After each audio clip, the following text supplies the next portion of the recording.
Hello students, this video is dedicated to JEE 2027 aspirants जिसको मैं OG batch बोलता हूं।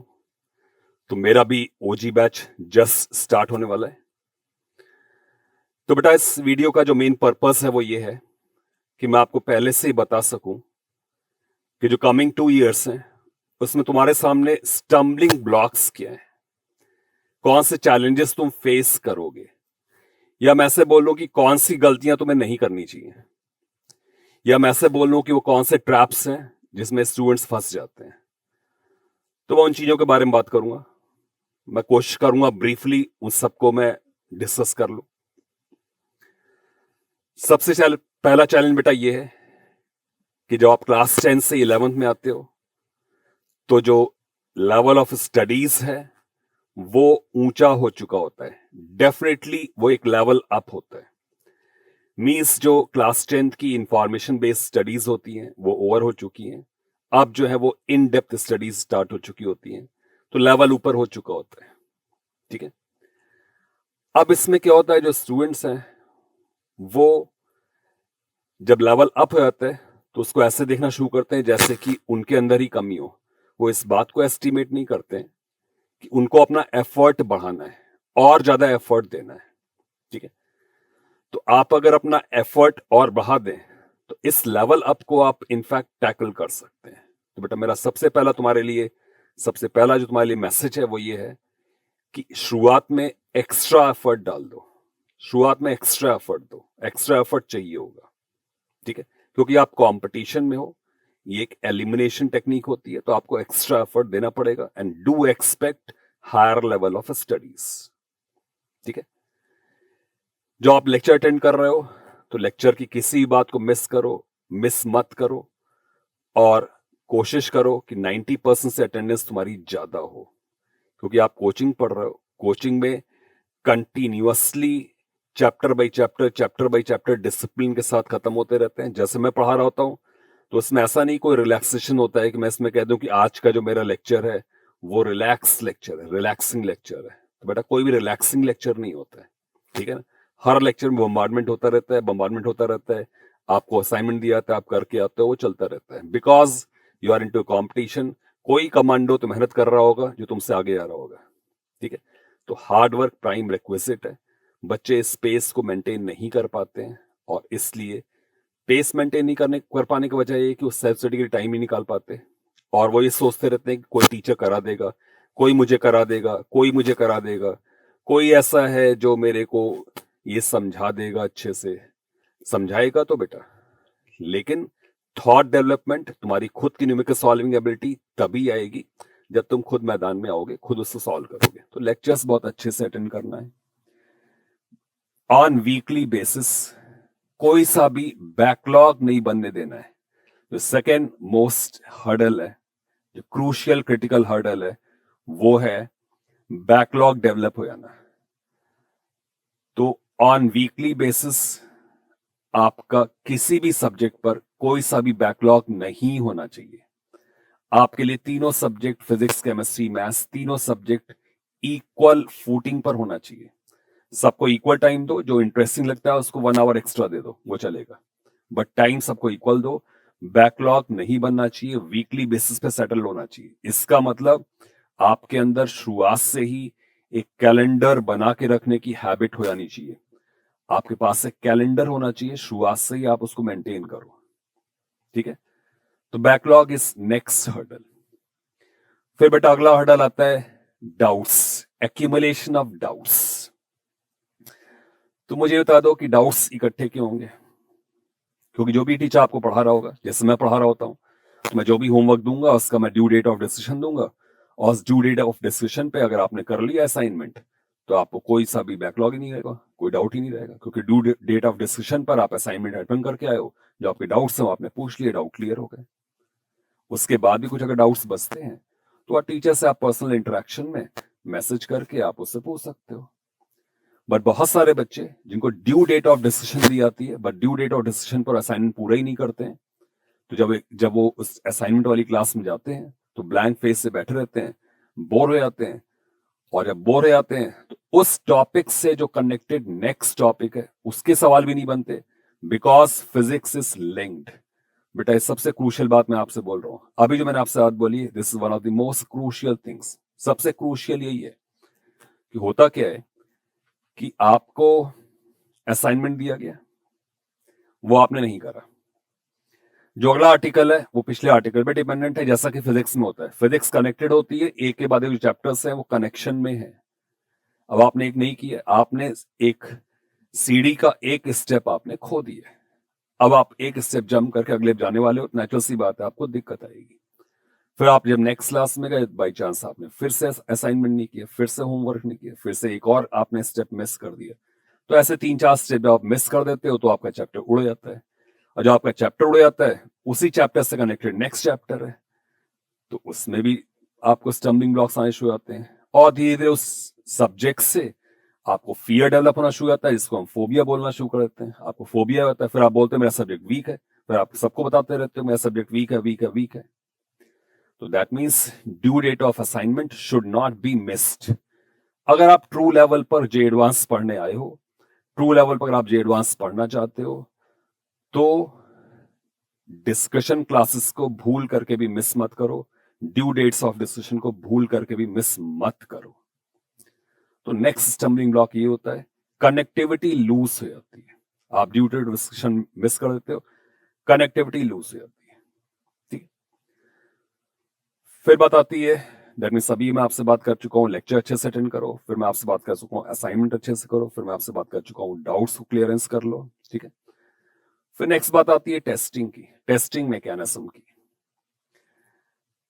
जब आपको पहले से ही पता है कि कोई टेस्ट आने वाला है, तो वो टेस्ट की प्रिपरेशन टेस्ट से 2 दिन पहले नहीं होती है।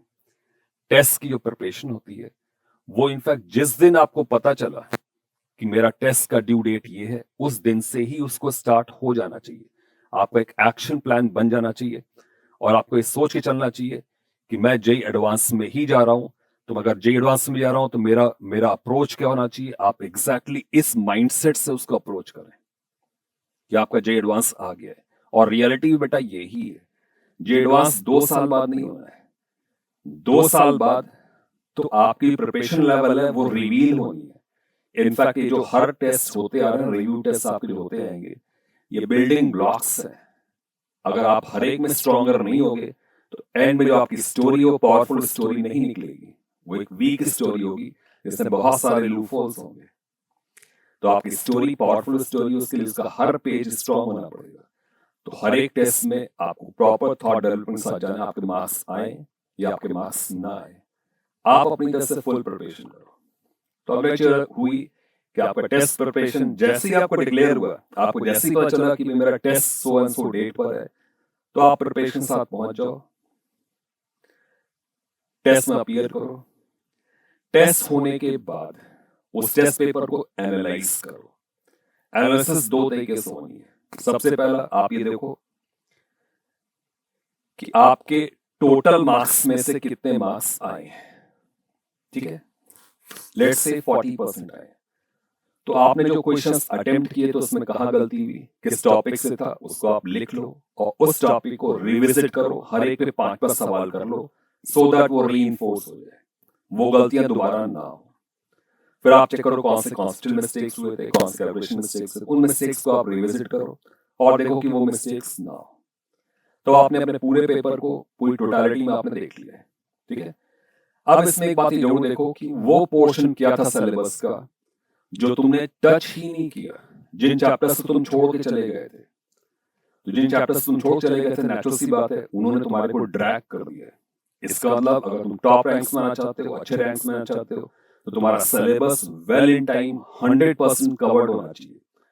अगर तुम्हारा सिलेबस 100% कवर्ड नहीं है तो तुम फिर एक्सपेक्ट ही क्यों कर रहे हो तुम्हारे 80% मार्क्स आएंगे, 90% मार्क्स आएंगे, इवन 60% आएंगे। जे एडवांस का पेपर अच्छे लेवल पे होता है, 60% marks is considered very good marks.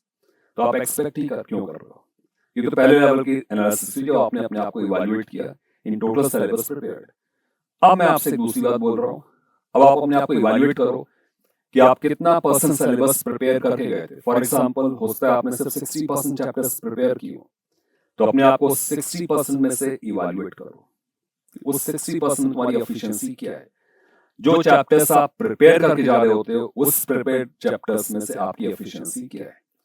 For example आपको पता चला कि आपने overall out of 100 40% marks score किए हैं, तो 100 में से आपने 40 स्कोर किए हैं, लेकिन आपकी प्रिपरेशन 60 मार्क्स की ही थी।